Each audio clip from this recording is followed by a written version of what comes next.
Hello everyone, this is Toby, the Galactic Intuitive. How are you guys doing today? I hope everyone is well. So I'm not sure what we're talking about today, but I have a deck of cards and I have a color combination. So we're doing something unusual today. And I've started working on the sigil and the light language activation I talked about. I don't remember when I talked about it. Was it Tuesday or was it yesterday? I think it was Tuesday because I was trying to get it done for you guys by last night, but my energy reserves are a little low these days. So it may take me it will take me another day or two before that's ready to go. But I will announce it once it is available on the website for download. So I bring that up because I wanted to give you guys a bit of a status update on that. But as well, interestingly, I don't normally, I'll back up by saying everything about those sigils are channeled from the design, of course, but even the colors, the size of paper I use, all those things I receive guidance on. So I don't normally include black in the sigils. It's been kind of a rarity for that to be one of the colors that I'm guided to use, but that was the first color that came through as I was beginning it. The other color was gold, and I didn't really think about that as I was choosing the Inner Temple Oracle. But notice the colors. And so I started shuffling cards, still didn't put it together until I realized that the stone that one of the stones I had on the desk, but was on my desk in front of me, but was actually right next to the deck of cards where I set it down, was this golden sheen obsidian. So can you see that? Can you see the gold in it? My camera. Kind of. There you go. When I hold it like this, you can see the golden sheen. Golden sheen obsidian. Probably see it from a little better from farther away. There we go. Now you can see that sheen on it. I have another one in a sphere. This is a little bit harder to see. All you can see is my ring light. Anyway, so those are important colors today. Okay, not just today.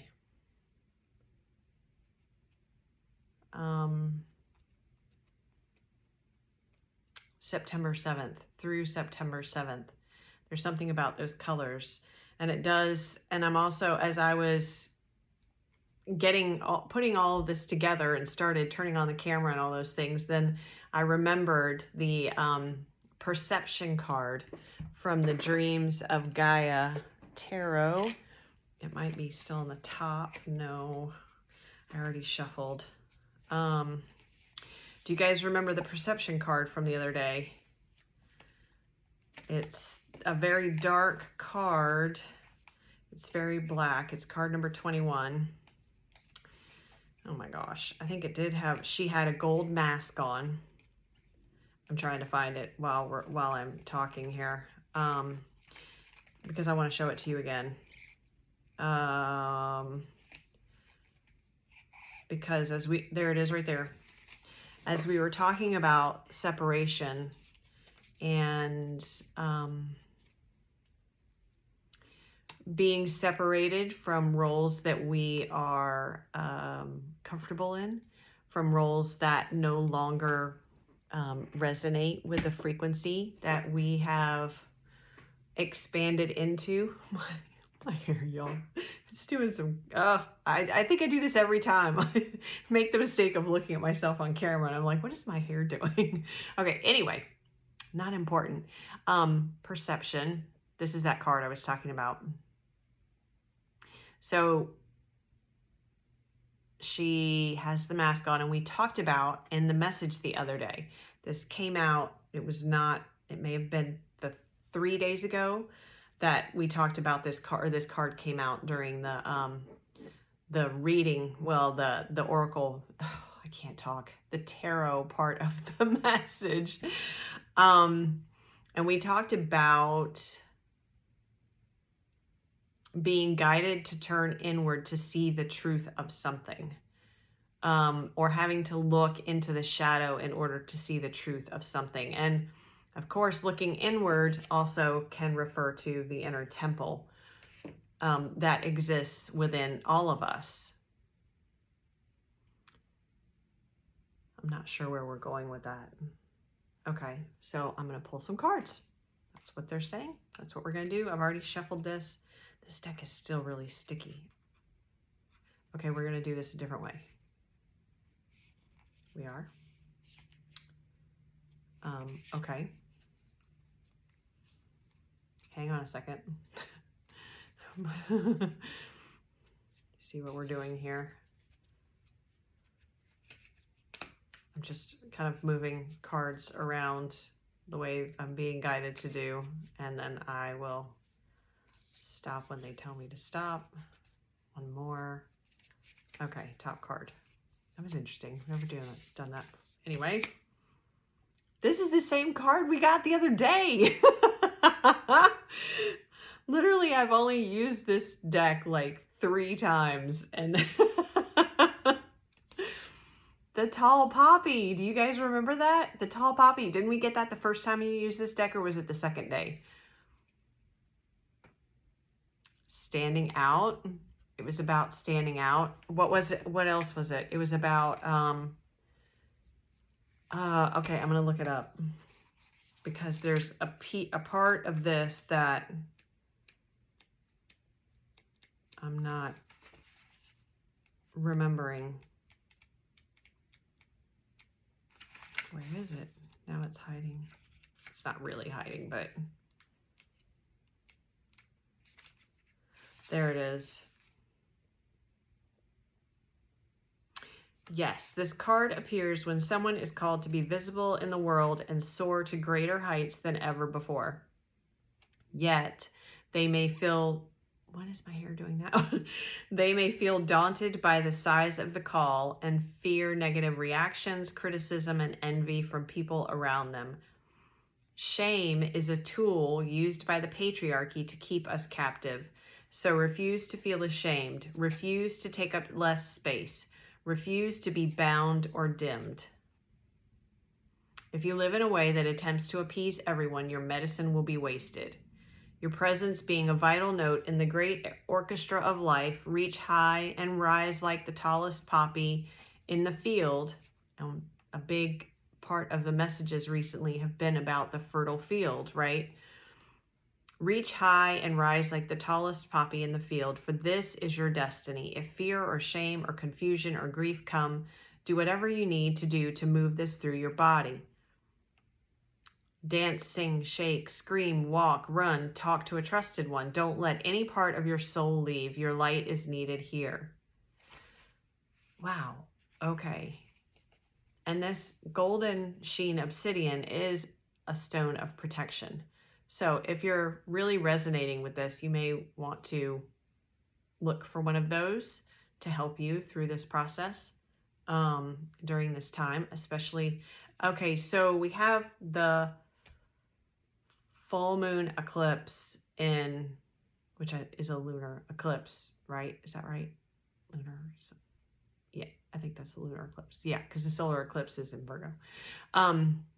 Lunar eclipse in Pisces on September 6th. It feels like this time period until then, this theme is going to be, what am I doing here? I don't know, is going to be kind of an undercurrent of what we're experiencing.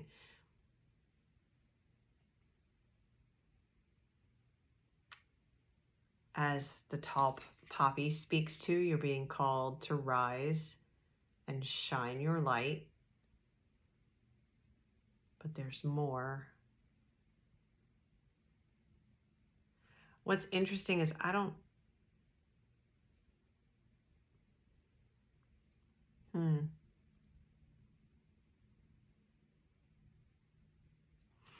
don't think this is what it's supposed to represent, but it almost looks like an angel or like a being with wings, but very much in light and gold. There's the gold being with the wings in black.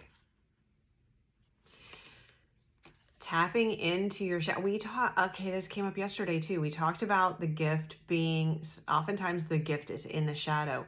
And this may be the thing that keeps you small, is by believing, because you have some intuitive knowing that the gift is within the shadow. And that might be the thing that you've associated with a sense of shame. And that's the thing that is keeping you from rising up to your greatness. Not that you aren't always greatness, but rising up to be seen in your greatness. Let's put it that way. So there is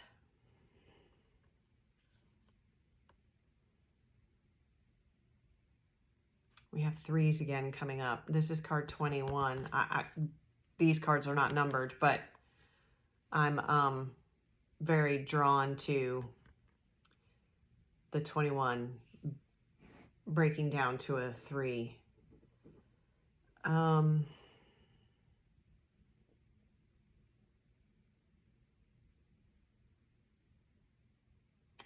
There's something else too, so give me a moment.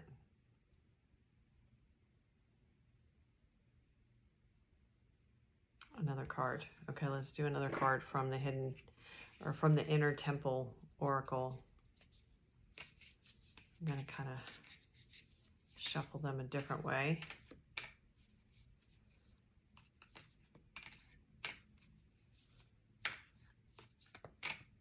We talked about the masks falling around the 29th yesterday. This is interesting because the message we're getting today feels like something personal or individual, inner focused. We're talking about the inner temple. This has to do with you, the self, the relationship with the self. That's the 7th. On the 29th, it felt very more external, but they feel related. Like there's something that gets revealed around the 7th that when you look, okay. When you are open to looking into your own shadow and seeing the gift there and acknowledging it and then integrating that and then standing in your greatness, being willing to be visible in your greatness, not just owning it yourself, but being willing to be visible and seen in it.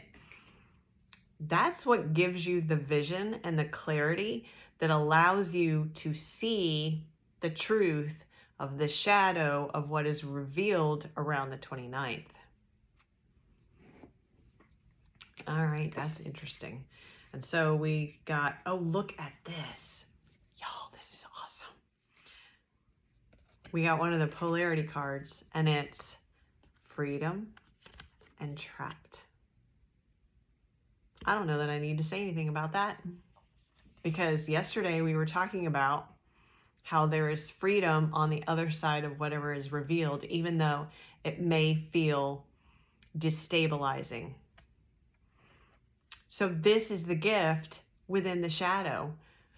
Ooh. So not only do you have like a personal gift within your shadow, but accessing that, integrating that, acknowledging it, then standing in your greatness and being willing to be seen in it, 1414 on the timer, which is 5-5, which is change. So it allows you to then see the truth in the shadow of what's revealed around the 29th. That's what gives you the awareness to come from a perception that leads you to freedom in that truth and that revelation versus feeling trapped by it. Wow. Wow, that's powerful. That is powerful. So it's by looking into one's own shadow and integrating those gifts available to you there, releasing any shame around them, recognizing their value. And that gives you, that's your sword of truth right there. It's because you recognize that the value. And that is what allows you then to have the discernment to choose and to, it's not, doesn't even feel so much like a choice as it feels like an opening. It's like you're seeing things through a new lens, and your lens now is seeing what's revealed around the 29th as a path to freedom, instead of it making you feel trapped. Did you notice how the language changed? So this is a path, like a path to freedom, and this is making you feel trapped. Well, nothing makes you feel anyway. Nothing external makes you feel anything. You feel that, but if you're using the language that says something is making me feel a certain way, then you're allowing the external to control you, which is exactly what's going on here. It's holding you down. Oh, itchy nose. It's keeping you small. It's keeping you small. I think I'm going to leave it there. That was intense and profound. Spirit always amazes me, because I sat down here and had no idea what I was going to talk about.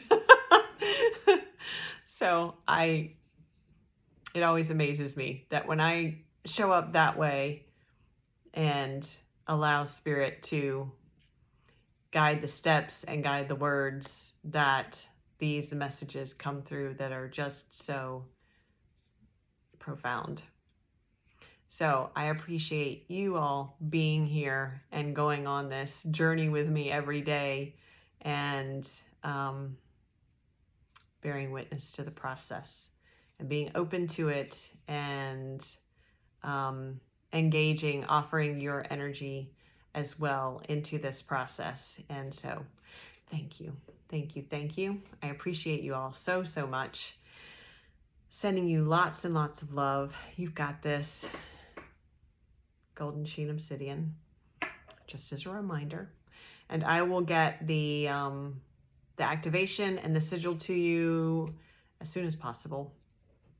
I am going to go forward. I know this is very late notice, but I am going to go forward with the workshop on Pradva this weekend, probably Sunday. I haven't picked a time or solidified a date just yet, but I'm looking like it'll be on Sunday, probably, I don't know, early afternoon, late morning, something like that.